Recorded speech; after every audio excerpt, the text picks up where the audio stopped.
ह्या हाताने केलेलं दान हे हाताला माहिती झालं नाही पाहिजे. महत्वाचं सांगू, आपण केलेला परमार्थ याची जर पोचपावती मिळवायची असेल तर बोभाटा करत बसू नका, झाका. हो, झाकल्यानं उगवत असतंय. हो, आपण माहिती आहे, आपण शेतकरी आहात. ज्ञानोबराने शेतकऱ्यांचा दृष्टांत आपल्याला दिलेला आहे. आपल्याला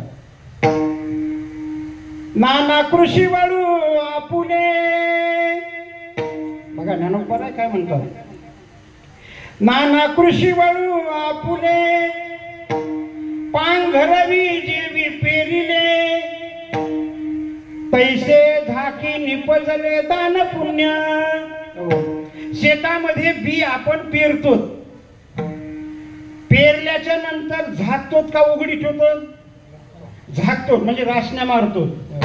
का झाकतो? उगवण्यासाठी, त्याने उगवावं म्हणून आपण झाकतो. तसं ज्ञानोबराय म्हणतात, आपण केलेलं दान पुण्य, आपण केलेलं नामस्मरण झाका, झाका. ज्ञानोबरायांच्या ज्ञानेश्वरीमध्ये असंख्य दृष्टांत आहेत. झाकण्याबद्दल ज्ञानोबराय अजून दृष्टांत देतात. ज्ञानोबराय म्हणतात, आढ्यो आतुडे आडवी, मग आढ्यता जीवी जिरवी, नाना कुळवधू लपवी अवयवाती. हो, श्रीमंत माणूस आहे आणि श्रीमंत माणसाने बोटामध्ये अर्धा ग्रामची अंगठी घातलेली आणि ती बोटामध्ये घातलेली अंगठी पंक्तीमध्ये तो अशा प्रकारचे फिरवतो. ऐ याला शिरा वाढा, त्याला भात वाढा, त्याला पापड वाढा. त्याला काही करायचं नसतं. त्याला काय करायचं असतं? आपली अंगठी दाखवायची असते. ज्ञानोबराय म्हणतात, पंक्तीमध्ये अंगठी दाखवणारा मनुष्य जर रात्री 12च्या नंतर 2:30 वाजता चोराच्या टोळक्यामध्ये जर सापडला तर त्याचा बोटाने म्हणेन का, होय काही जणांनी इकडून या बरं, काही जणांनी इकडून या बरं. नाही, चोर दिसल्याबरोबर ती अंगठी कोटात तरी घालील, पोटात तरी घालील, नाही तर बुटात तरी घालील. हो, ज्ञानोबराय म्हणतात, पंक्तीमध्ये मिरवणारा मनुष्य अंगठी ती चोराच्या टोळीमध्ये जसे झाकतोय ना, तशी आपली आणि अशा प्रकारचं नामस्मरण केलेलं झाका. विठाला विठाला.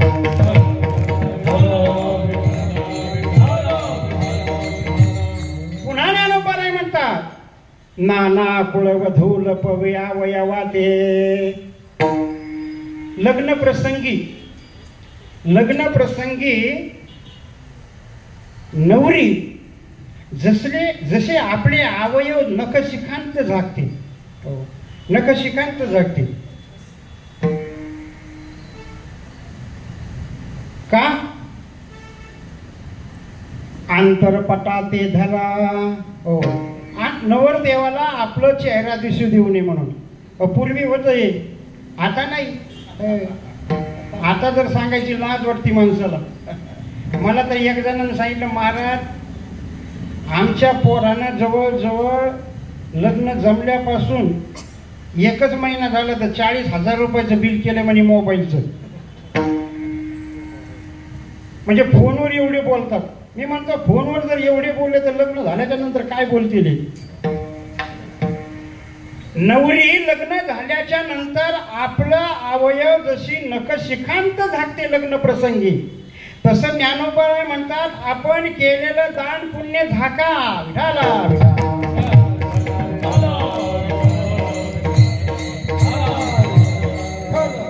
बरं, झाकण्यासाठी लागेल ना, झाकण्यासाठी माणसाकडे लागेल ना योग्यता.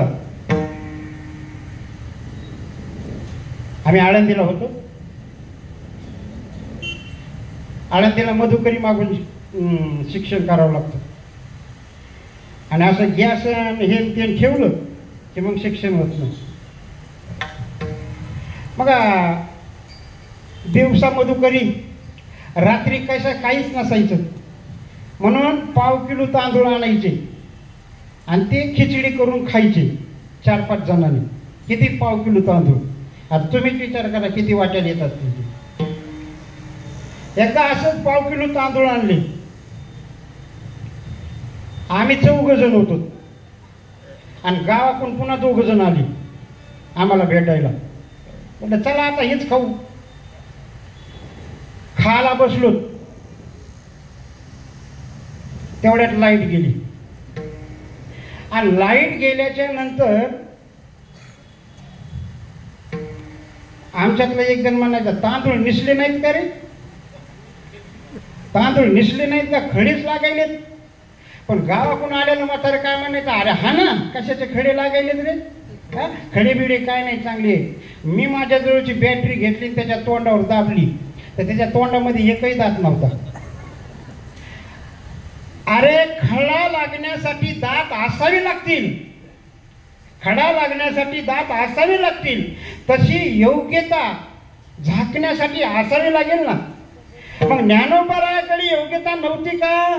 हो, ज्ञानोबारायाकडे योग्यता होती. वाचस्पतीचे निपाळे. वाचस्पती होती ते, त्यांच्याकडे सर्वज्ञता होती, त्यांच्याकडे योग्यता होती. हो, परंतु ते झाकायचे, आपली योग्यता झाकायचे. हो, संत जीवन हे समजणं फार गरजेचं आहे. बघा, संत जीवन समजणं फार गरजेचं आहे. संताशिवाय संताचं जीवन समजत नाही. म्हणून तर तुकोबारायाला त्या कालचे लोक येडे म्हणायचे. येडे. तुका वेडा विचार करीतो बडबड फार, उठितो की कुटितो टाळ अवघा वाचेचा गोंधळ. तुकोबारायाने सदावी विठ्ठल विठ्ठल विठ्ठल विठ्ठल. तुकोबारायांचा धंदाच होता दिन रजनी हाची धन. दिन रजनी हाची धंदा, दिन रजनी हाची धंदा.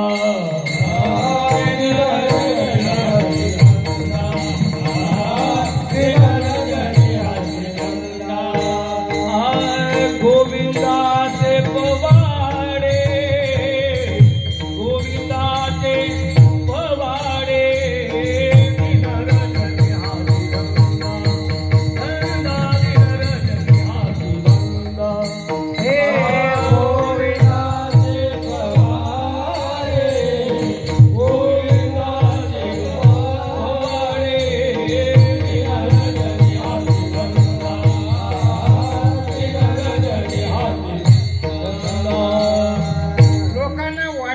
तुकाराम महाराजांनी काहीतरी बोलावं, काहीतरी बोलावं. अहो, ते तर भजनच करायला लावायचे. एक जण म्हटलं, महाराज त्यांनी तुम्हाला आम्हालाच नाही, छत्रपती शिवाजी महाराजांना सुद्धा त्यांनी विठ्ठल विठ्ठल म्हणायला लावलेलं आहे. राजांना वाटलं, शिवाजी महाराजांना वाटलं तुकोबारायांचं जीवन हे सुखाने समृद्धीनं असावं, म्हणून छत्रपती शिवाजी महाराजांनी तुकाराम महाराजांना नजराना पाठवला. नजराना. महाराज हा नजराना. पण तुकोबाराय म्हणतात, राजे आम्ही जर सुखी व्हावं असं वाटत असेल, आमचं जीवन सुखाने समृद्ध व्हावं असं वाटत असेल राजे, आम्हाला पैशाची गरज नाही, आम्हाला संपत्तीची गरज नाही. आम्ही जर सुखी व्हावं असं वाटत असेल तर जेणे आम्ही सुखी म्हणा विठ्ठल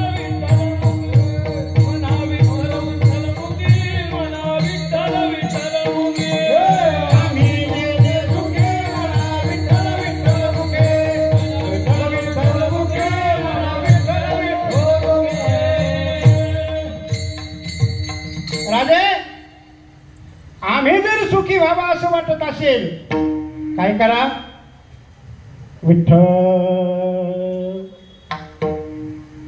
सांगू तुम्हाला, खऱ्या साधूची खऱ्या संताची दक्षिणा आहे ना, पैसा अडका नाही. भागवतामध्ये कथा आहे, आगामे लुटारू धंदा करायचा. त्याची पत्नी चांगली होती. साधूनी सांगितलं आजामेळेला मला दक्षिणा दे. आजामेळाने विचारलं तुम्हाला काय दक्षिणा पाहिजे? त्याने सांगितलं आम्हाला दक्षिणा पैशाची नको, आम्हाला दक्षिणा वस्त्राची नको, आम्हाला दक्षिणा एकच पाहिजे की तुझ्या मुलाचं नाव नारायण ठेव. खऱ्या साधूला, खऱ्या संताला समाजाने चांगलं वागावं, योग्य वागावं, योग्य आयोगाचा विचार करावा, ही खऱ्या साधूची दक्षिणा आहे बघ. छत्रपती शिवाजी महाराजांच्या पाया पडले, नजरानं परत नेला आणि तिथून पुढे महाराजांनी नामस्मरण करायला सुरुवात केली. विठाला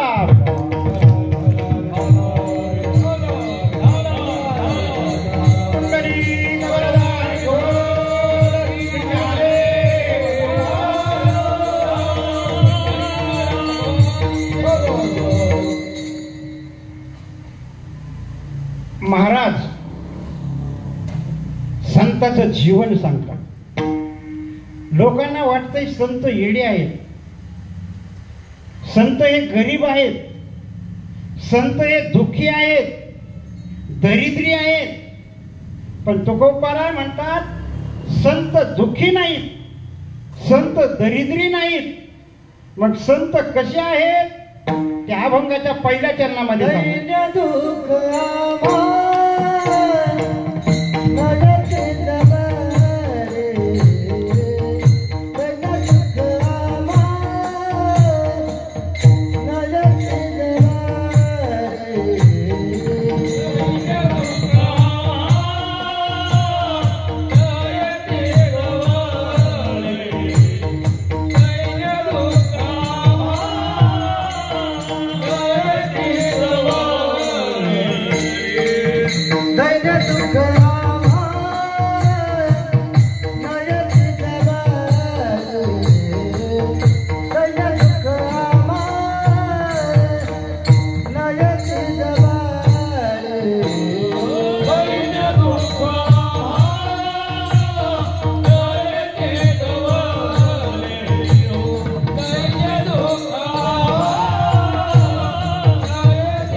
तुकोबाराय म्हणतात संताच्या जवळ दैन्य येत नाही आणि संताच्या जवळ दुःख येत नाही. महाराज तुम्ही आम्हाला काय काय समजतात?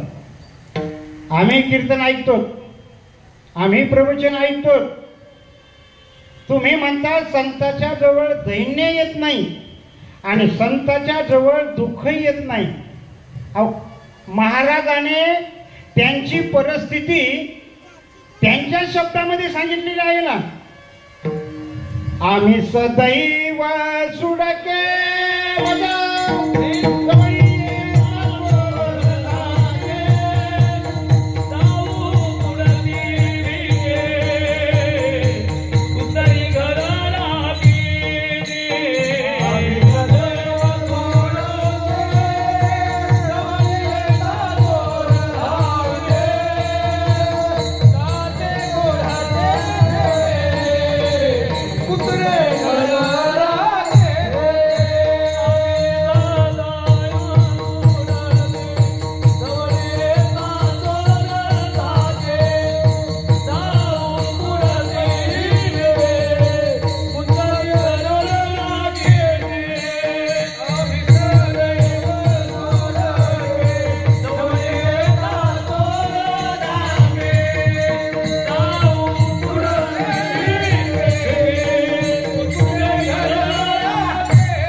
स्पीकरवाले भाऊ, मला थोडंसं अजून आवाज द्या.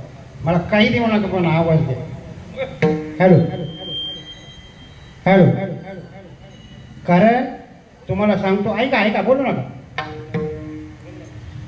मी पुणे जिल्ह्यामध्ये गेल्याच्या नंतर असा यांचा कसा सुंदर स्पीकर आहे तसा सुंदर स्पीकर होता बघा. आणि ते स्पीकरवाले बी मनमोकळेपणाचे होते. मी सांगितलं होतं की हा सुंदर स्पीकर आहे, चांगला आवाज आहे.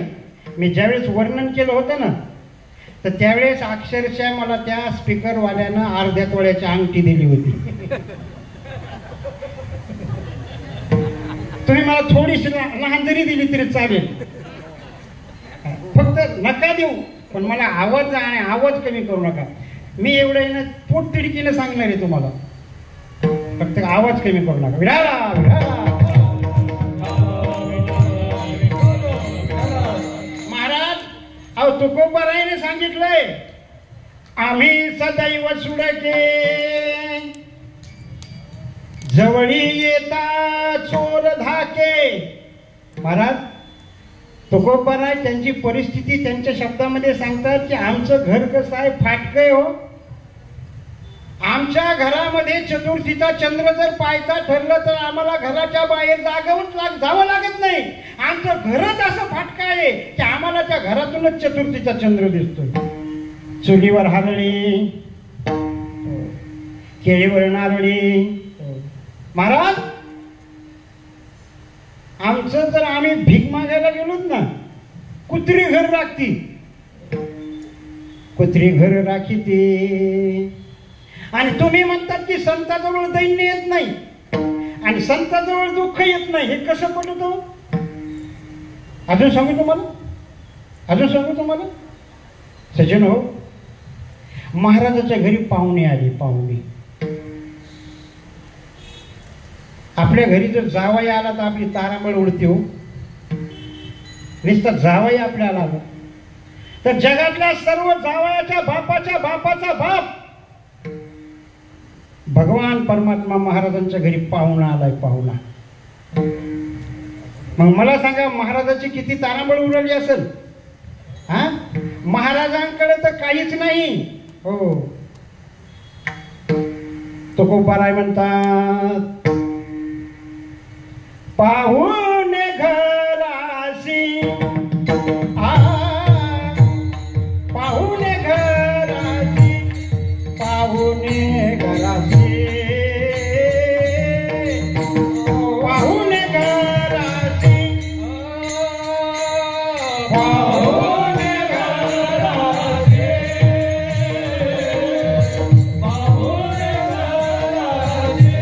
पाहुणे घराशी पाहुणे घराशी आधी आले ऋषिकेश बोला. आधी आले ऋषिकेश, आधी आले ऋषिकेश, आधी आले ऋषिकेश.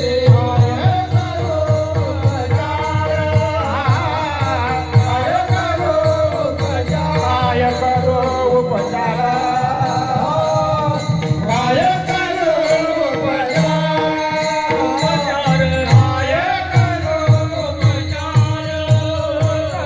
काय करो उपचार,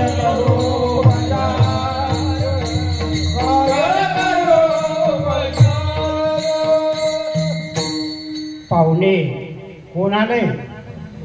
भगवान परमात्मा. तुकोबारायांच्या घरी पाहुणा आला. महाराज म्हणतात, काय करू उपचार, कोपमोडे की जर्जर. महाराजांच्या घरी त्यांची बसायला बाज सर चांगली नव्हती हो, बसायला बाजही चांगली नव्हती हो. मग महाराजांनी काय करावं हो? मग महाराजांनी का नाही कन्या केल्या, कन्या केल्या. आता कन्या कशा होत्या त्या? हांडाभर पाण्यामध्ये मुठभर कन्या. किती घट्ट झाल्या असतील त्या? हांडाभर पाण्यामध्ये मुठभर कन्या भगवान परमात्मा म्हणायला लागले इतके मी दैत्य मारले, इतके मी दैत्य मारले, फक्त 2च हात लागले त्याला. पण तुकोबारायांच्या कन्या मला सावरायला 4 हात लागायचे. पत्रावळ पत्र कणी टाकली की ते दुसऱ्याच्या पत्रवळीवर, इतक्या पातळ. पण भगवान परमात्म्याने त्या कन्या खाल्ल्या. जेवण झाल्याच्या नंतर मुखशुद्धी लागते, बडीशूप लागते, पान लागते, सुपारी लागते. महाराजांच्या घरी काय होतं? परंतु महाराजांनी भगवान परमात्म्याला मुखशुद्धी काय दिलंय? मुखशुद्धी तुळशीदल. तुका म्हणे मी दुर्बळ. तुकाराम महाराज म्हणतात मी दुर्बळ आहे. मी मुखशुद्धीसाठी आणि अशा प्रकारचं काय दिलं? तुळशीदल दिलेलं आहे. महाराजच म्हणतात मी दुर्बळ आहे. आणि एके ठिकाणी महाराजच म्हणतात आमच्याकडे दैन्य येत नाही, म्हणजे आमच्याकडे गरिबी येत नाही. आणि एके ठिकाणी महाराज म्हणतात मी गरीब आहे, दैन्य दुर्बळ आहे. म्हणजे कसं? महाराज एकीकडे म्हणतात मी गरीब आहे आणि एकीकडे म्हणतात की माझ्याकडे दैन्य येत नाही. हे कसं? तर तुकोबाराय म्हणतात हे दोन्ही बरोबर आहे. महाराजांकडे दैन्य येत नाही हेही बरोबर आहे, आणि महाराज गरीब आहे, दरिद्र आहे, दुर्बळ आहेत हेही बरोबर आहे. तुम्ही म्हणता महाराज तुम्ही काय पिऊन कीर्तन करायलाच का? दोन्ही कुठं बरोबर असतंय का? कोर्टामध्ये जर केस चालू केली तर न्यायाधीश म्हणतो का आरोपीचं बरोबर आहे आणि फिर्यादीचंही बरोबर आहे? दोघांचं बरोबर असतंय का? नाही. कोणातरी एकाच बरोबर असतंय. पण महाराज छातीवर हात ठेवून सांगतात अरे आमच्याकडे दैन्य येत नाही आणि आम्ही गरीबही आहोत. कसं?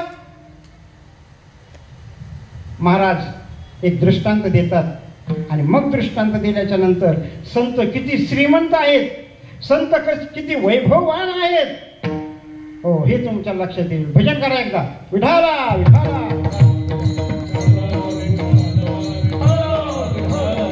कुंडली श्री ज्ञानदेव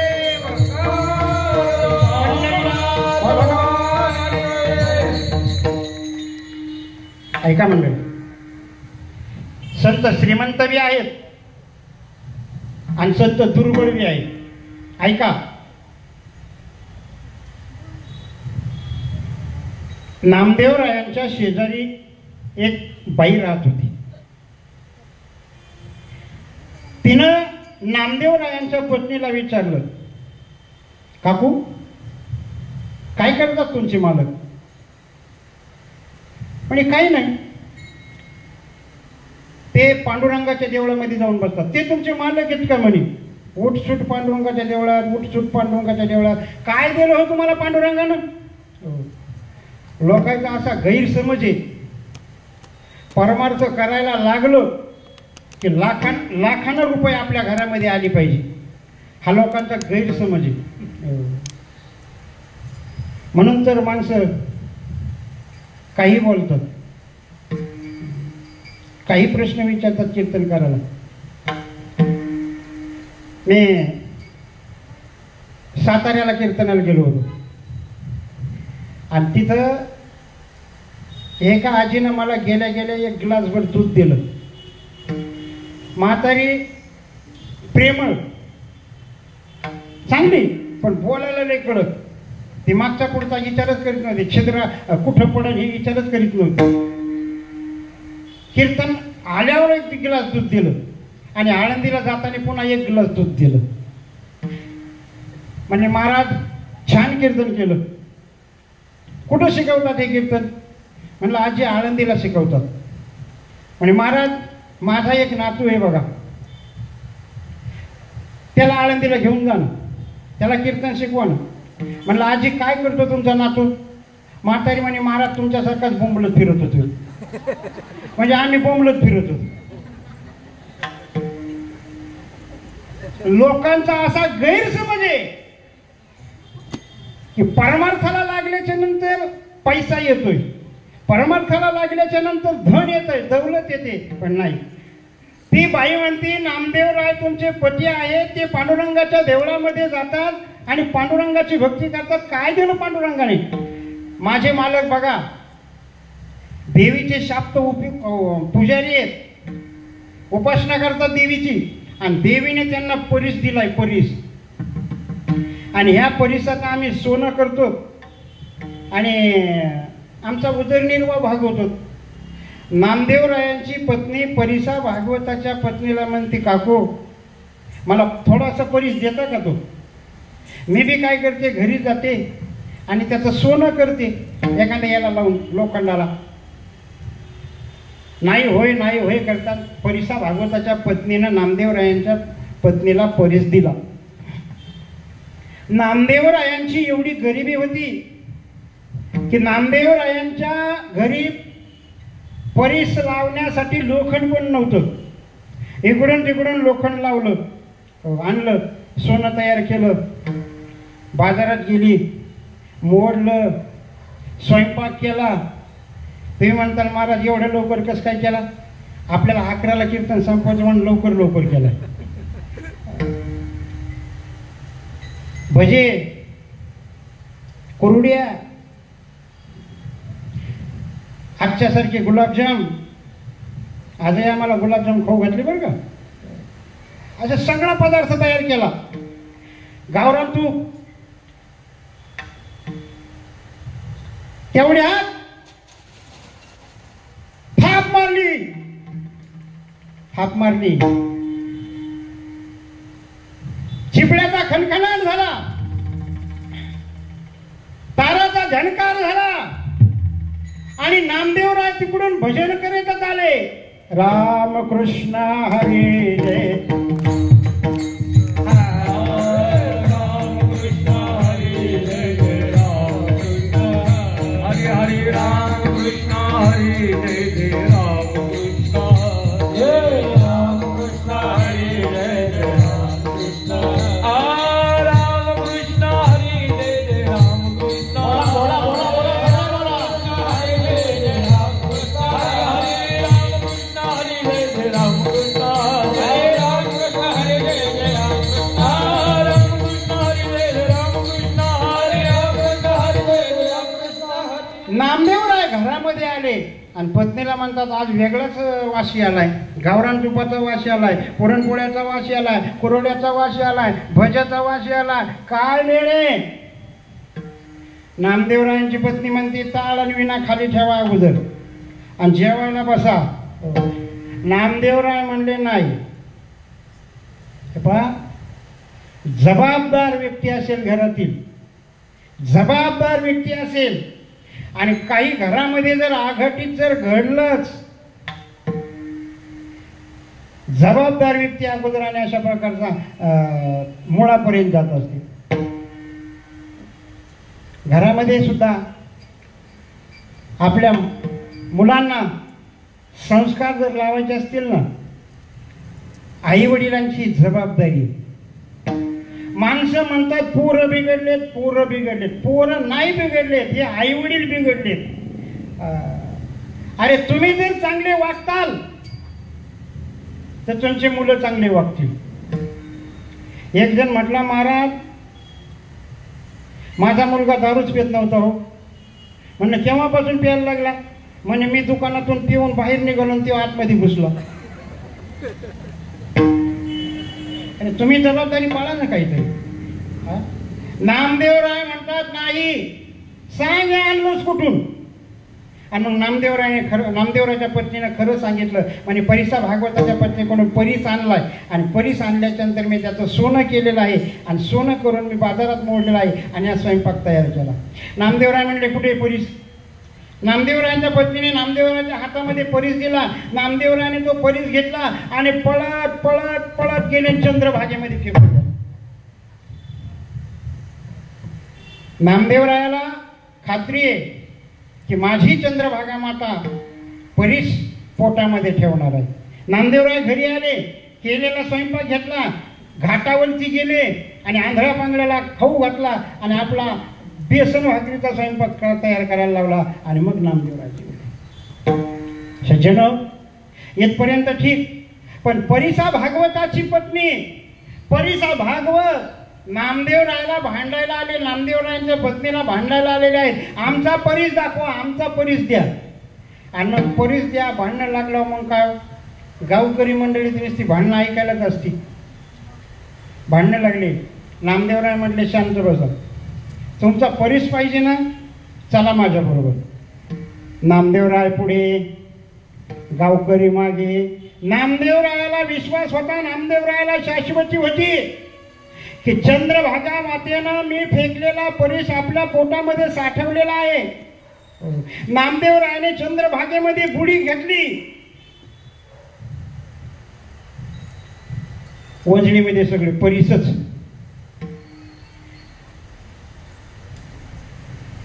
परिसा भागवताला सांगितलं तुझा परीस ओळखून घे. परिसा भागवताला सगळे खडे दिसले. मग परिसा भागवताने एक खडा त्याच्यातला घेतला आणि लोखंडाला लावून बघितला तर त्याचं सोनं झालं, सोनं. आणि मग परिसा भागवताने दुसरा खडा घेतला, ते लोखंडाला लावला, त्याचंही सोनं झालं. आणि परिसा भागवत मग नामदेवरायांच्या हातातले खडी घेऊ लागला. नामदेवराय म्हटले नाही, तुझा एक परीस होता ना, तो परीस घे, बाकीचे फेकून दे. नामदेवरायाने सगळे परीस पुन्हा चंद्रभागेत फेकून दिले. मला सांगण्याचं तात्पर्य एकच आहे की परिसा भागवताकडे एकच परीस होता, तर तो परिसा भागवत एवढा श्रीमंत होता. पण आमचे नामदेवराय, आमचे संत, अरे ज्या खड्याला हात लावतील तो खडा परीस बनत होता. मग नामदेवराय श्रीमंत का परिसा भागवत श्रीमंत? विठाला.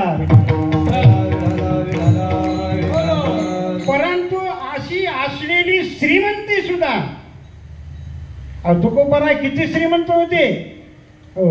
तुकोबारायांसारखा श्रीमंत त्या परिसरात कोणी नव्हता.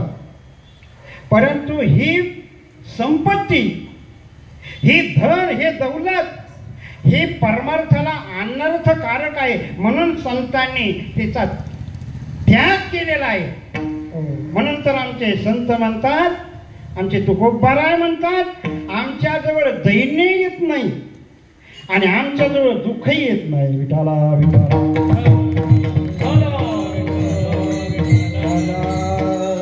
महाराज ठीक आहे, तुमच्याजवळ दैन्य येत नाही, तुमच्याजवळ दुःख येत नाही, हे ठीक आहे. पण मला सांगा, तुम्हाला दुःख तरी होतं का नाही बरं? दुःख. महाराज म्हणतात, दुःख ते कैसे नये स्वप्नाशी, भोगते मुक्ती झाल्या कामर्यादाशी, त्याचे वर्म तू आमापाशी, सुखे राहिलासी प्रेमाची. अरे दुःख, अरे दुःख, दुःख आमच्या स्वप्नात पण येत नाही. सज्जन हो, संतांच्या स्वप्नात सुद्धा दुःख येत नाही. आणि आपल्याला स्वप्न जरी पडलं तर दुःखातच पडत आहे. स्वप्न जरी पडलं तर आपलं दुःखातच पडत आहे. एकदम माझ्या शेजारी झोपला आणि रात्री 12 वाजता ओरडला. म्हणलं काय झालं? म्हणलं भूतच बसलं माझ्या छातीवर. स्वप्न जरी पडलं तर दुःखातच पडलं. आम्हाला लई प्रसंग येतात. एका गावाला गेल्याच्या नंतर एक जण माझ्या शेजारी झोपला आणि शेजारी झोपल्याच्या नंतर मी क्वाटवर झोपलो आणि क्वाटवर झोपल्याच्या नंतर रात्री लाईट गेली, पाऊस सुरू झाला आणि ते लागलं ना रात्रीचं वरडायला, अरे उठ खाली होय, ए उठ खाली होय. आता मी त्याच्या शेजारी झोपलेलो. आता मला वाटलं हे मलाच म्हणायले. मी जे उठलो त्याच्या भावाकडे गेलो. म्हणलं हो, अहो त्या घरामध्ये काहीतरी आहे. अहो म्हणे महाराज काही नाही, ते आमचा भाऊ आहे, तो कंडक्टर आहे म्हणे. दररोज लोक दारुडी त्याला त्रास देतात. मग ते म्हणतात हे उठ खाली होय, उठ खाली होय. तसं आपल्याला स्वप्न जरी पडलं तरी आपल्याला दुःखाचंच पडतंय. आणि तुकोबारायाला, ज्ञानोबारायाला स्वप्न जरी पडलं तर ते सुखाचंच पडतंय. काय सांगू तुम्हाला संतांचे स्वप्न. अहो आपले स्वप्न वेगळे येतात आणि संतांचे स्वप्न वेगळे. खैरे महाराजासारखा एक जण कीर्तनकाराजवळच जाऊ बसला. आता तरी खैरे मारदारी बोलायला आहेत म्हणून काही वाटे ना, नाही तर झोप लागायची जवळ बसणाऱ्या माणसाला. ते हळूहळू हळूहळू बोलायलीत आपले त्याला. आणि ते झोपला ना, महाराजापाशी जो माणूस जो होता तो झोपला, आणि तो होता कापड दुकानामध्ये कामाला. आणि कापड दुकानामध्ये कामाला असताना त्याला तिथं तिथं महाराजापाशी स्वप्न पडलं. गिराईक आलं कापडाला, ते म्हणलं किती देऊ? ते म्हणलं दे 2 मीटर.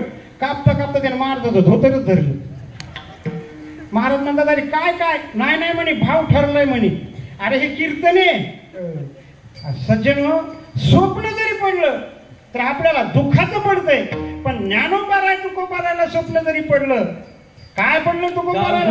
स्वप्नी पांडुरंग जागृती स्वप्नी पांडुरंग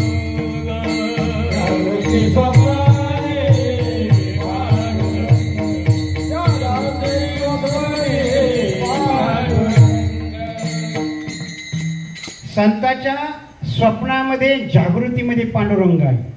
काय पडलं तुकोबारायला स्वप्न? महाराज म्हणतात मला स्वप्न पडलंय. महाराज तुकोबाराय म्हणतात मला स्वप्न पडलंय. काय पडलंय स्वप्न? तुकोबाराय म्हणतात मला तो दिवस आठवतोय, मला ती तिथी आठवती, मला तो वार आठवतोय. माघ शुद्ध दशमी पाहोनी गुरुवार, माघ शुद्ध दशमी पाहोनी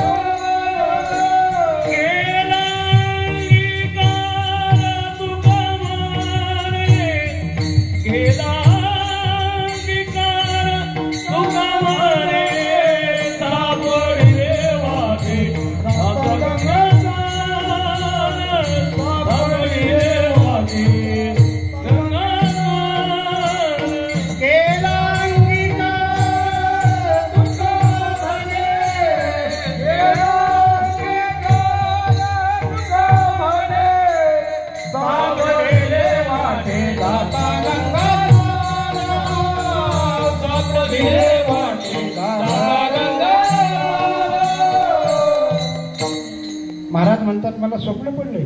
काय स्वप्न पडलंय? मी गंगा स्नानाला जात होतो आणि मला गंगा स्नानाला जाताना माझे गुरु भेटले आणि माझ्या मस्तकावरती हात ठेवला. सापडविले वाटे जाता गंगा स्नाना आणि मस्तकी तो जाना. तुकोबारायांचं स्वप्न आहे. ज्ञानोबारायला स्वप्न पडलंय. ज्ञानोबाराय म्हणतात नाथ महाराजांना स्वप्न पडलंय, नामदेवरायाला स्वप्न पडलंय, अनेक संतांना स्वप्न पडलंय. तर तुकोबाराय म्हणतात हे दुःख आहे ना, हे दुःख आमच्या स्वप्नात पण येत नाही. सांगू तुम्हाला, माणसाला दुःख का होत? माणसं तो प्रयत्न सुखासाठी करतात आणि त्यांना दुःख होतंय, दुःख भेटतंय. सुख तर भेटतच नाही, पण दुःख भेटतंय. याला कारण काय? पापाने सुख होतंय, पापाने दुःख होतंय आणि पुण्याने सुख होतंय. त्याचा गर्भित अर्थ जर बघितला तर पापाने दुःख होतंय आणि पुण्याने सुख होतंय. मग माणसाने माणसाच्या जीवनामध्ये अशी क्रिया करावी की पाप झालंच नाही पाहिजे.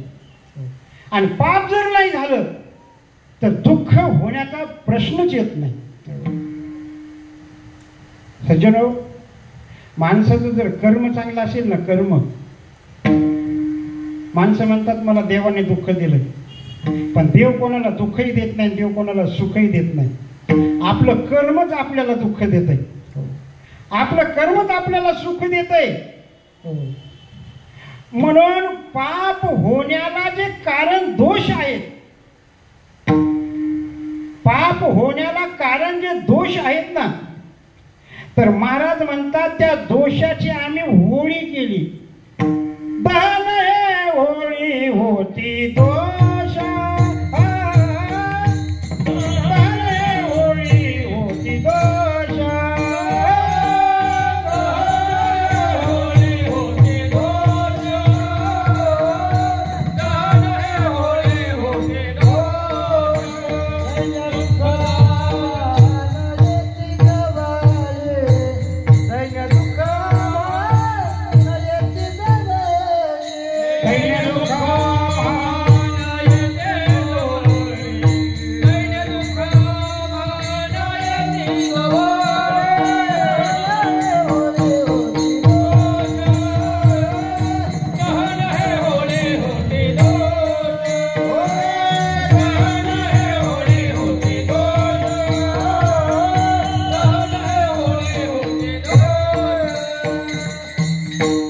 पापाला जे कारण दोष आहेत ते दोष माणसाचे जळाले पाहिजे. जळती दोषाचे डोंगर, शुद्ध होती नारीनं, गाती ऐकती सादर ते पवित्र हरिकथा. जे भगवान परमात्म्याची पवित्र हरिकथा गातील, हरिकथा सादर करतील, हरिकथा सांगतील, त्याचे दोष जळतात. भक्ती करणाऱ्याचे दोष जळतात, परमार्थ करणाऱ्याचे दोष जळतात, चांगलं वागणाऱ्याचे दोष जळतात. चांगलं वागा, चांगलं वागा. अरे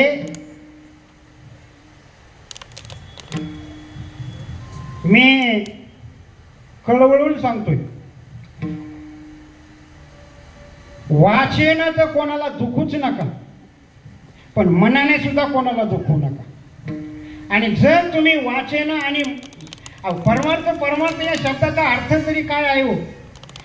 फेटा बांधायचा, कीर्तन करायचं, टाळं वाजवायचे, इना घ्यायचा, हा परमार्थ? अहो, परमार्थ करू नका असा माझा दावा नाही, विना घेऊ नका असा माझा दावा नाही, कीर्तन करू नका असा माझा दावा नाही, टाळ घेऊ नका असा माझा दावा नाही. पण सज्जन, अरे तुम्ही चांगलं काम करायले ना, परमार्थ करायले ना, मग आचारसंहिता पाळा, आचारसंहिता पाळा, चांगलं वागा. एक म्हटलं, महाराज माझं पोट लय दुखायला लागलो. आणि काय झालं? काय नाही म्हणे, आमच्या शेजाऱ्यानं बंगला बांधला, शेजाऱ्यानं बंगला बांधला म्हणून याचं पोट उठलंय. आणि माळ करीतो. परमार्थ करायचा ना आचारसंहिता पूर्वक करा, नाहीतर न केलेला बरा. आचारसंहिता पूर्वक करा. परमार्थ, परमार्थ या शब्दाचा अर्थ एकच आहे, सद आचार आणि सद्विचार. आपलं आचरण चांगलं असावं आणि आपले विचार चांगले असावे. आपलं आचरण चांगलं असेल आणि आपले विचार जर चांगले असतील तर मी छातीवर हात ठेवून सांगते तुम्हाला, वेगळा परमार्थ करण्याची गरज नाही. कुंडली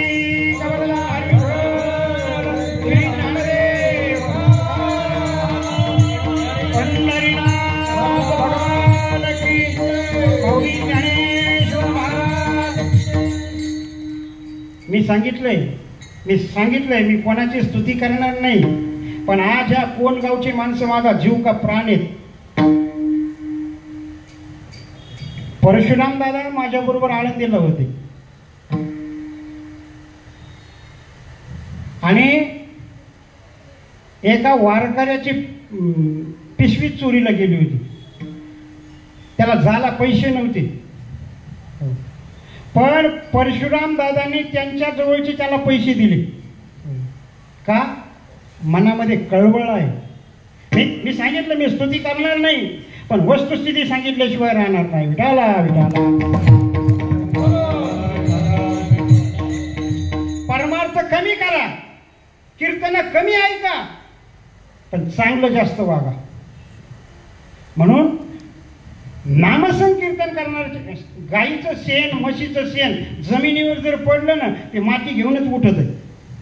तसं आपण जर आचारसंहितापूर्वक परमार्थ केला ना, आपण जर नियमपूर्वक जर परमार्थ केला ना, सज्जनो छातीवर हात ठेवून सांगतो, आपल्याला दुःख येत नाही. विठाला विठाला.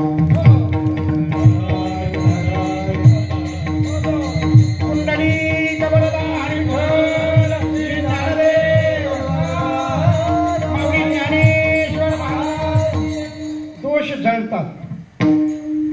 भक्ती करणाऱ्याचे, परमार्थ करणाऱ्याचे, नामचिंतन करणाऱ्याचे दोष जळतात आणि दोषाची एकदा का होळी झाली मग राहतं काय? जे सुख राहतंय ते सुख तुमच्याकडे लोटांगण घालीत येते. लोटांगण सर्व सुख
गेले की मग जे सुख राहते ना सुख, ते सुख आपल्याला लोटांगण घालीत येते.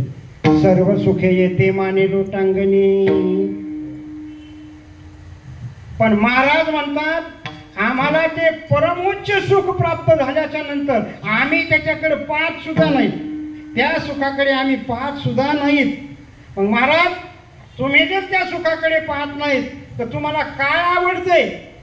महाराज म्हणतात आमुचे आवडी संत समागम. आम्हाला संताचा समागम आवडतोय, आम्हाला संताची संगत आवडते. आपलं जीवन परमोच्च पदाला जर न्यायचं असेल, परिपूर्ण करायचं असेल तर संताची संगत करा, साधूची संगत करा. कोणाचंही दर्शन करू नये. वाईट माणसाचं दर्शन माणसाने घेऊच नये. वाईट माणसाचं दर्शन किती नसावं? तुकोबाराय सांगतात वाईट माणसाचं दर्शन आपल्याला एक क्षणभर देखील नको. तुका म्हणे क्षण नको तयाचे दर्शन. तुकाराम महाराज म्हणतात एक क्षणभर देखील आपल्याला वाईट माणसाचं दर्शन नको. आमुची आवडी संत समागम. आणि काय आवडतंय? अनेक त्या नाम विठोबाचे. आम्हाला फक्त काय विठोबाचं नाव आवडतं बघा. आणि खरंच जीवनाचं परिपूर्ण साध्य, परमार्थ परिपूर्ण साध्य नामस्मरण आहे, भगवंताचं नामस्मरण आहे. मी सांगतो तुम्हाला गाथ्यामध्ये असे काही प्रमाण आहेत की तुम्ही नामचिंतन जर घेतलं ना, तुम्ही नामस्मरण केलं ना तर गाथ्यामध्ये तुमची पूर्णता होते. पूर्णता. कोणी काही समस्या सांगा, काही समस्या सांगा तुमच्या जीवनातल्या, परंतु नामचिंतनाने त्या पूर्ण होतात. तुम्ही म्हणताल महाराज आम्हाला व्याधी झाली, व्याधी आम्हाला रोग झालाय, रोग तो नामस्मरण जर केला तर जाईल का? आचारसंहिता पूर्वक जर नामस्मरण जर केलं तर रोग जातो, जातो रोग. हेची भवरोगाचे औषध, रोग जातो. एक जण म्हटलं महाराज आम्हाला पैसा भेटेल का? पैसा नामस्मरण केलं तर पैसा भेटेल का? महाराज म्हणले हो भेटेल. नित्य नेम नामे तो प्राणी दुर्लभ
महाराज म्हणतात पैसाच काय.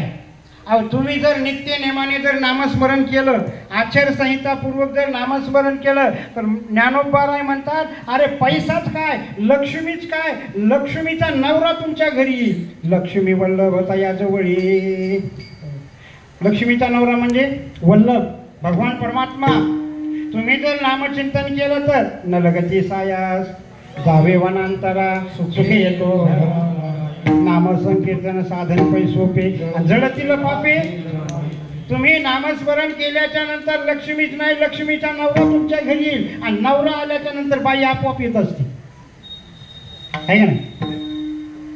बाई गेल्यावर नवरा जात नाही, पण नवरा जर गेला तर बाई आपोआप जात असते. तुम्ही जर भगवान परमात्म्याला जर घरी आणलं तर लक्ष्मी तुमच्या घरी आल्याशिवाय राहणार नाही. हा मग रामकृष्ण हरी म्हणायला काय लागतं सज्जन हो. रामकृष्ण हरी सकाळी सकाळी उठल्याच्या नंतर म्हणा ना रामकृष्ण हरी. शेजारणी उठल्याच्या नंतर तिला जर समजून विचारतात काल कुठे गेली ती, काय केलंस, हे सकाळी सकाळी उठल्याबरोबर तिला म्हणा रामकृष्ण हरी आणि मग पुढचं विचारा. नवऱ्याला हाक मारताना म्हणू नका पिंट्याचा बाप कुठे गेला, दीदीची आई कुठे गेली, हे म्हणू नका. रामकृष्ण हरी कुठे गेलेत, रामकृष्ण हरी कुठे गेलेत, हे काय वाईट आहे का म्हणा. उद्यापासून सुरुवात करा. अहो पुणे जिल्ह्यामध्ये कारेगाव नावाचे एक गाव आहे, तिथं माझी भागवत कथा असते. तिथं अशी पद्धत आहे की पाया पडणारा रामकृष्ण हरी म्हणतो आणि जे पाया पडून घेतात तेही रामकृष्ण हरी म्हणतात. त्याच्याशिवाय दोघांना सुटकाच नाही. महिला पाया पडली की रामकृष्ण हरी म्हणून तर ती महाराजाला सोडितच नाही. महाराजाने म्हणावं लागतं रामकृष्ण हरी, तेव्हा ते सुटका. रामकृष्ण हरी म्हणा, रामकृष्ण हरी आणि सगळ्याला भारी म्हणा रामकृष्ण हरी. रामकृष्ण हरी जय जय रामकृष्ण हरी.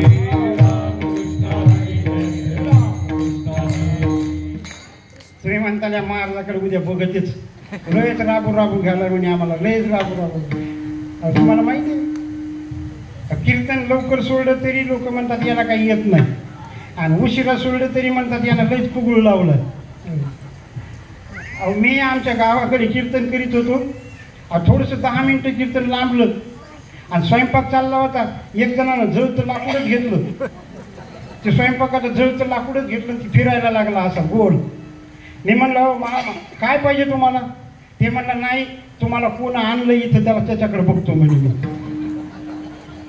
लयच कीर्तन करायला आणि हे अवघड गोष्ट आहे बघा. लय लांबूनही जमत नाही आणि लय लवकर सोडूनही जमत नाही. दोन्ही कोणी लोक बोलतात, असंही बोलतात आणि तसंही बोलतात. म्हणा रामकृष्ण हरी. काही हा म्हणजे उद्यापासून सुरुवात करा. आजच्या कीर्तनातून काही नेता नाही आलं तरी चालेल, फक्त महाराजांनी सांगितले रामकृष्ण हरी म्हणा म्हणून. नाही तर मी असंच एका कीर्तनात सांगितलं होतं कीर्तनातून काहीतरी घेऊन जा, माझे बुटच एक जण घेऊन गेले. पुन्हा काय म्हणते ते पायाचा प्रसाद आणलाय म्हणे महाराजाचा. अरे पायाचा प्रसाद तुझ्या विठाला विठाला. सज्जन हो, मी जे बोलतोय ते गाथ्यातले प्रमाणासहित बोलतोय. आपल्या हातावरच्या वाईट रेषा आहेत, आपल्या कपाळावरती वाईट रेषा आहेत, आपलं वाईट प्रारब्ध आहे. हे आपल्याला भोगल्याशिवाय पर्याय नाही, हे आपल्याला भोगावंच लागेल. याचा नाश कशानेच होत नाही.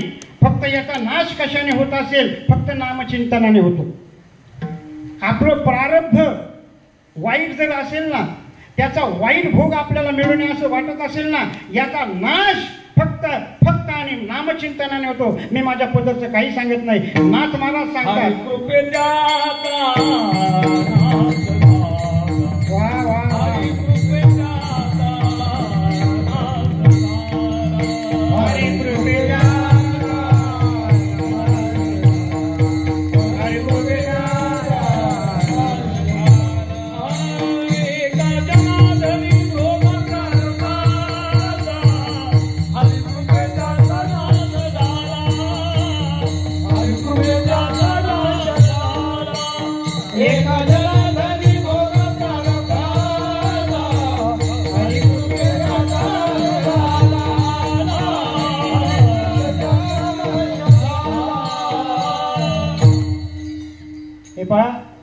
असं प्रमाण बसलं पाहिजे.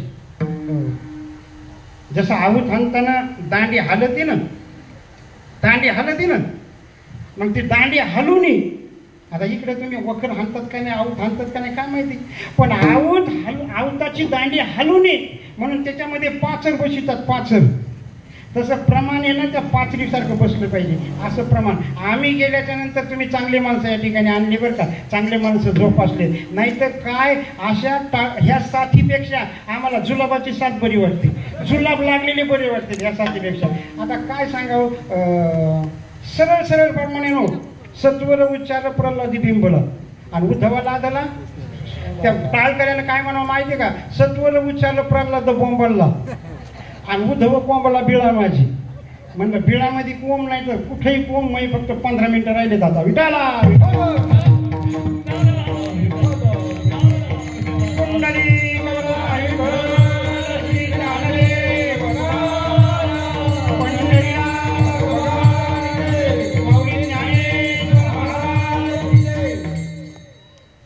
सज्जन हो, ऐका, वावग सांगत नाही मी. फक्त नामचिंतन जर केलं, नामस्मरण जर केलं तर तुमचे सगळे दोष जळतील, प्रारब्धाचा नाश आणि तुमच्या ह्या नामचिंतनाने होईल. म्हणून महाराज म्हणतात, आमुची आवडी संत समागम आणि अनेक त्या नाम विठोबाचे. माझं कीर्तन सगळेजण ऐकतात, सगळेजण. मी पाहलोय, सगळ्यांकडे पाहलो मी, सगळेजण कान टव करून येत, सगळेजण कीर्तन ऐकतात, पण घड्याळ काय माझं कीर्तन ऐकत नाही. घड्याळ पुढं पुढं पळायली. म्हणून मी थोडंसं अशा प्रकारचं उरक्त घेतोय. महाराज म्हणतात, आमुचे मागणे मागू त्याची सेवा आणि मोक्षाची निदैवा कोणाचा. आणि असं जर झालं तर सर्व सुखी माने येती लोटांगणे, कोण त्याशी आम्ही दृष्टी पुढे. महाराज म्हणतात, साधकाने महाराजाला विचारलं, महाराज तुमचं सगळं आम्हाला पटते, तुमच्याजवळ दैन्य येत नाही, तुमच्याजवळ दुःख येत नाही महाराज, हे आम्हाला पटतंय. नामस्मरणाने दोष जळतात महाराज, हे आम्हाला पटतंय. पण मला सांगा महाराज, ही तुमची परिस्थिती, ही तुमची वृत्ती, ही कशी काय झाली? तुम्हाला म्हणे मोठे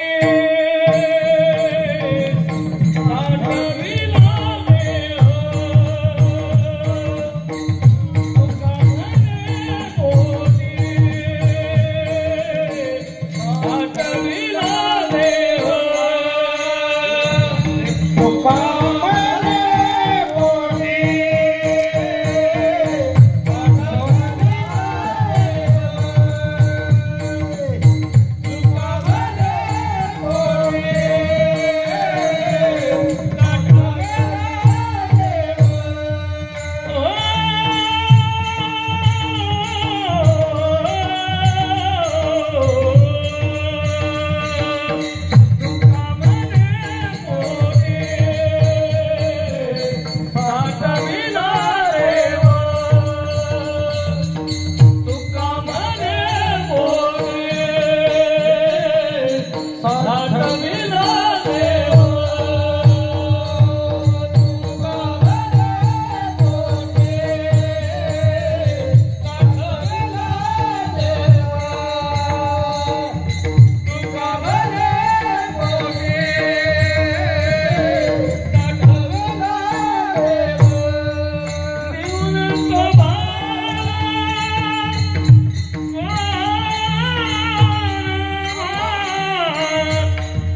भाव नेनाचे भाव कोणा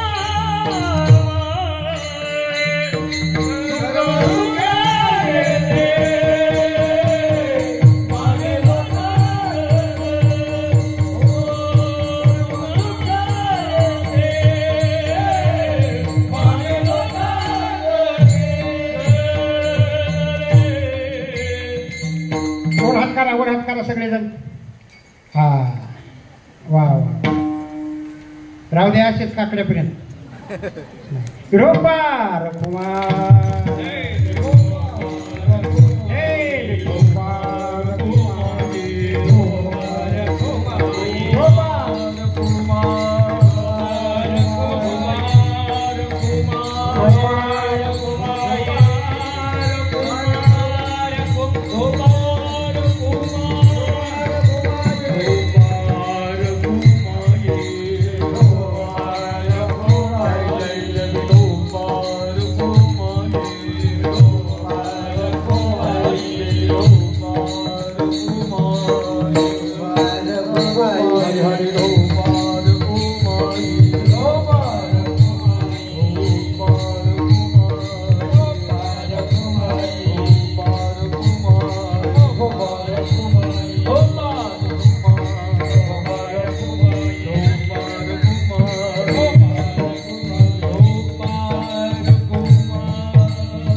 घेतले खाली घेतले बी का गुन्हा झाला बरं का तुमचा.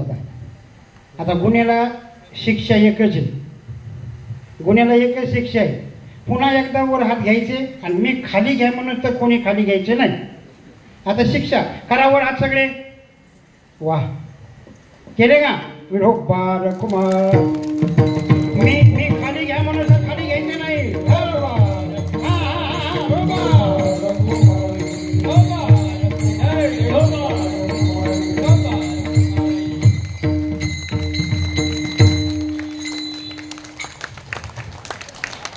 तुम्हाला हात खाली घ्यायचं कळत नाही का. गुन्हा हे विनोदेवर का नाही तर तुम्ही म्हणता महाराजांना लयच हे केलं. तुका म्हणे पोटी साठविला देव. महाराज म्हणतात पोटामध्ये देव साठवा. देव पोटामध्ये साठवायचा कसा. मारुती उचलायचा आणि पोटात टाकायचा का नाही. अर्थ नीट समजावून घ्यावं लागतंय. लक्षणार्थ वाच्यार्थ समजावून घ्यावं लागतं नाही तर फजिती होती. सासूबाईने सांगितलं सासूबाई सुनबाई पापड घे आणि भाजीत बस. तिनं पापड घेतला आणि भाजीच्या वाफ्यात जाऊन बसली. तसं पोटामध्ये देव साठवा म्हणजे काय. माणसं ऐकतात आणि झोपी जातात. मी एका ठिकाणी सांगितलं होतं, तुका म्हणे सर्प विंचू नारायण आणि वंदावे दुरून.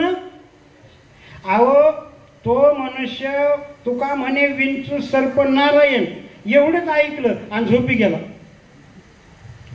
दुसऱ्या दिवशी त्याच्या घरामध्ये विंचू निघाला आणि त्याने विचार केला, महाराजांनी रात्री सांगितलं की तुका म्हणे विंचू नारायण आहे, तुका म्हणे सर्प नारायण आहे. मग त्याने काय केलं, हळद कुंकू आणली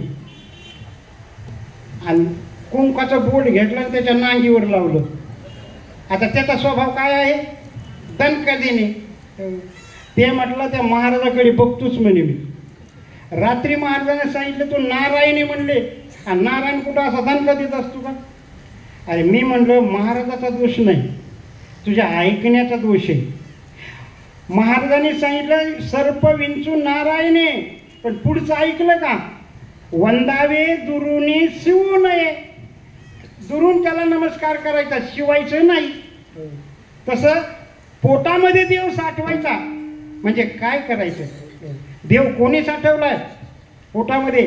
अनेक संतांनी देव साठवलेला आहे, अनेक भक्तांनी देव साठवलेला आहे, अनेक साधूने देव साठवलेला आहे. मग हे सगळ्यांचे उदाहरण सांगण्यासाठी माझ्याकडे वेळ नाही बघा. फक्त तुम्हाला समजण्यासाठी 10 मिनिटं शिल्लक आहेत. 3 ते 4 मिनिटामध्ये पोटामध्ये देव कोणी साठवला एवढं सांगतो आणि माझ्या कीर्तनाला मी विराम देतो. ज्ञानदेव तुकाराम सुद्धा बरोबर 11 वाजता होईल बरं, काळजीच करू नका.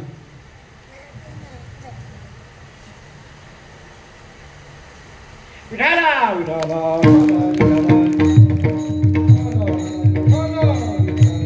पुंडली कमलदा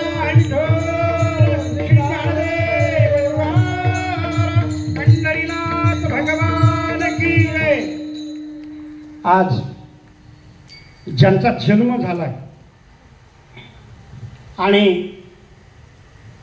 23 तारखेला ज्यांचा जन्म होणार आहे त्या देवभक्ताचा दृष्टांत मी तुम्हाला सांगतो. प्रभू रामचंद्राचा आणि हनुमंतरायांचा दृष्टांत तुम्हाला सांगतो. आगळं वेगळं कशाला सांगायचं. आज ज्यांचा जन्म झाला आणि पौर्णिमेला ज्यांचा जन्म होणार आहे त्या दोघांचा मी देवभक्ताचा दृष्टांत सांगतो आणि माझ्या कीर्तनाला विराम घेतो. विडाला विडाला.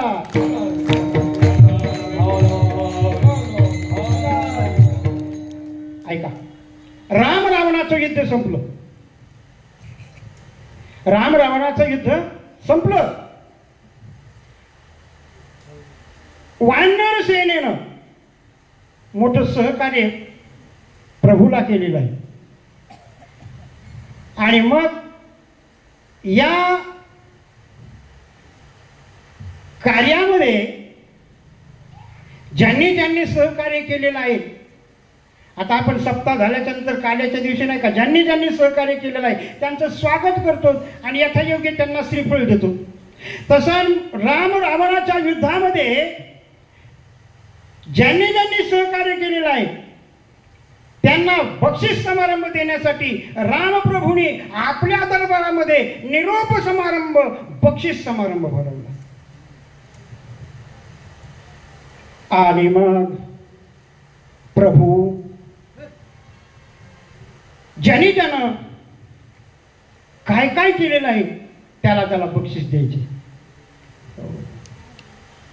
सर्वांना बक्षीस देणं झालं. लक्ष्मण भैया त्या ठिकाणी होते, सीता माता त्या ठिकाणी होत्या. बक्षीस समारंभ झाला आणि बक्षीस समारंभ झाल्याच्या नंतर जे समारोपाचं भाषण असतं, प्रभू रामचंद्र भाषण करण्यासाठी, समारोपाचं भाषण करण्यासाठी प्रभू उठले. प्रभूने माईक हातात घेतला, समारंभाचं भाषण करणार. तेवढ्या सीतामातेनं आलवलं, प्रभू तुम्ही सर्वांना बक्षीस दिलेलं आहे,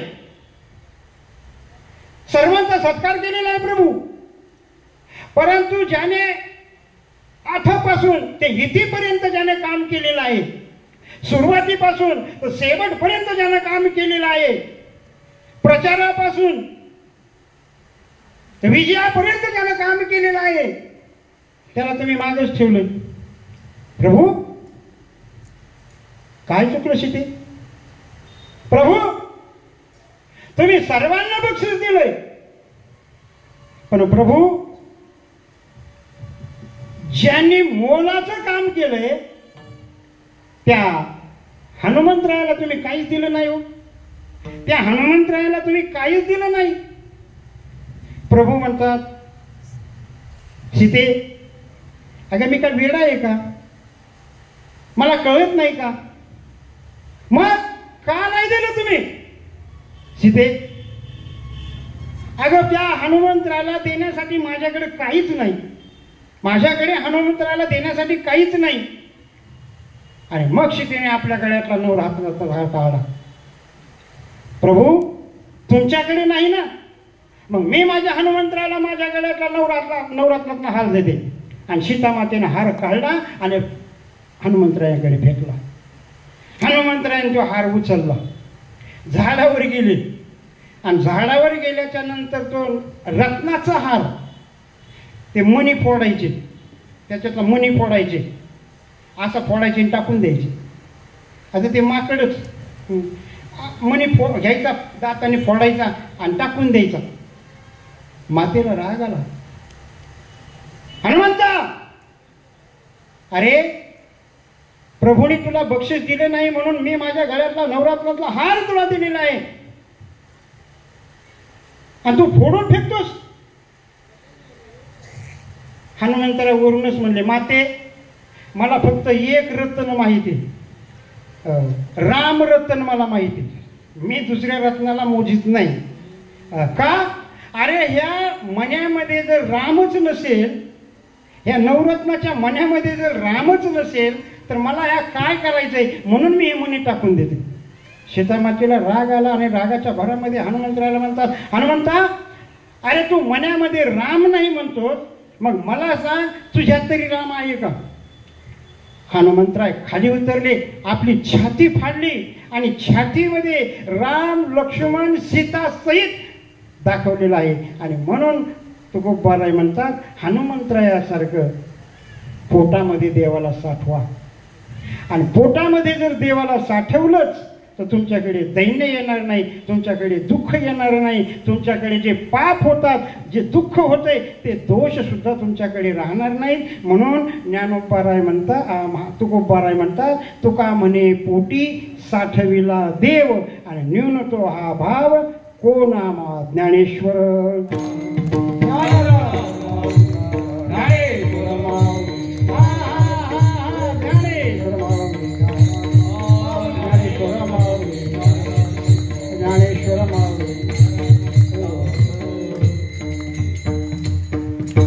सज्जन हो, माझी सेवा संपली. 11 वाजलेत. मलाही 11:30ला गाडी आहे. उद्या सकाळी काव्याचं कीर्तन आहे, म्हणून मला लवकर जरा जायचं आहे. म्हणून सेवा एक 10 मिनिटांनी मी अगोदर सोडण्याचा प्रयत्न केलेला आहे. पुन्हा एकदा सांगतो, कोंडगावला आल्याच्या नंतर माझं हृदय भरून येतं आहे. कारण या कोंडगावच्या मंडळींनी, अजून मी सांगतो, परशुरामदादा असतील, मीराबाई असतील, संपदाताई असतील, अनेक हे मंडळातले सगळे माणसं असतील. आता नाव घेतलंच पाहिजे असं काय नाही, आपण सगळ्याचे नाव घेऊ शकत नाही, कोणाकोणाचे नाव घेऊ. सगळेच लोक आपल्यावर प्रेम करतात. म्हणून या मंडळीमुळं आम्ही या ठिकाणी आलेलो आहे आणि 25 वर्ष आम्ही या ठिकाणी अशा प्रकारची सेवा केलेली आहे. योगायोगाने आज मला सरकटे महाराजांच्या जागेवर कीर्तन करण्याचा योग मिळाला आहे. मला जशी भगवान परमात्म्याने बुद्धी दिलेली आहे त्याप्रमाणे मी सेवा करण्याचा प्रयत्न केलेला आहे. यामध्ये जर काही चुकलं असेल ते माझ्या बुद्धीचा दोष आहे आणि जे बरोबर असेल ते माझ्या भगवान परमात्म्याचं आहे. म्हणून याच ठिकाणी मी सेवेला विराम देतो आणि आजचा दिवस माझ्यासाठी चाललो खूप, बरं का. जय विठ्ठल, जय जय जय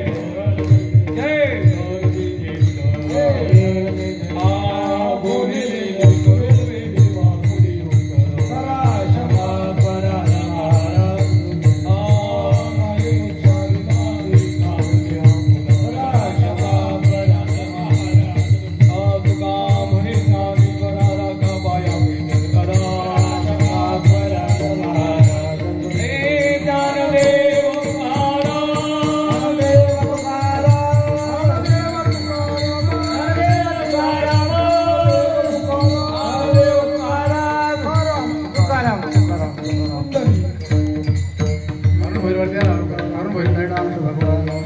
श्रोते भाविक बंधू आणि भगिनींनो, आज आपल्या अखंड हरिनाम सप्ताहाचा 5वा दिवस आणि 5व्या दिवसातल्या दुसऱ्या सत्रातली सेवा, कीर्तन सेवा हरिभक्तीपरायण नियोजित ज्यांचं कीर्तन होतं ते हरिभक्तीपरायण तुळशीराम महाराज सरकटे त्यांची प्रकृती ठीक नसल्यामुळे आपल्या सर्वांचे सुपरिचित आणि फार वर्षापासून आपल्या कोण गावाला त्यांचं प्रेम आहे असे हे ज्ञानेश्वर महाराज जाधव परभणी यांचं या ठिकाणी चांगल्या प्रकारे कीर्तन झालेलं आहे. संतांचे जीवन कसे असावे आणि संतांच्याच भाषेमध्ये त्या जीवनावर त्यांनी चांगल्या प्रकारे या ठिकाणी कथन केले. मी ज्ञानेश्वर सत्संग मंडळ आणि ग्रामस्थ मंडळाच्या वतीने त्यांचं हार्दिक अभिनंदन करतो. आणि आजच्या कीर्तनाची सेवा यांची आहे वैकुंठवासी लुखीबाई मोहन म्हात्रे यांच्या स्मरणार्थ दयानंद मोहन म्हात्रे माजी उपसरपंच आणि बळीराम मोहन म्हात्रे यांच्याकडनं ही सेवा आहे. मी महाराजांना विनंती करतो की त्या सेवेचा स्वीकार करायचा आहे. पुंडलिक वरदा हरिविठ्ठल श्री ज्ञानदेव तुकाराम पंढरीनाथ भगवान. त्यात आजचे अन्नदाते दुपारचे वैकुंठवासी शोभा हरेश म्हात्रे यांच्या स्मरणार्थ हरेश पांडुरंग म्हात्रे माजी सरपंच आहेत का कोणी प्रतिनिधी या. त्याचबरोबर रात्रीचं जे भोजन आहे वैकुंठवासी हरिभक्तीपरायण अजय परशुराम किणी आणि परशुराम हरिभक्तपरायण वैकुंठवासी परशुराम शंकर किनी यांच्या स्मरणार्थ श्रीमती हरिभक्तपरायण संपदाताई परशुराम किनी यांच्याकडे